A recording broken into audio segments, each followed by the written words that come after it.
అరచేతిని అడ్డుపెట్టి సూర్యకాంతి నాపలేరు, అరెస్టులను సాగించి ప్రజాశక్తిని అడ్డలేరు.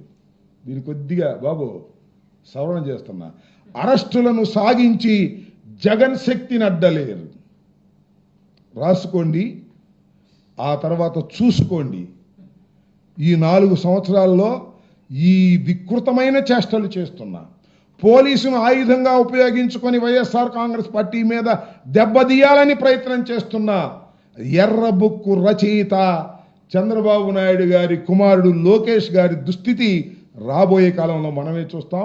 అప్రజాస్వామికంగా పరిపాలన చేసినటువంటి ఏ శక్తిని ఈ దేశంలో చూస్తూ ఊరుకోలేదు. ఆ శక్తుల్ని సర్వనాశనం చేసినటువంటి చరిత్రే భారతదేశ రాజకీయాల్లో ఉంది. రాబోయే కాలంలో కూడా అదే జరుగుతుంది.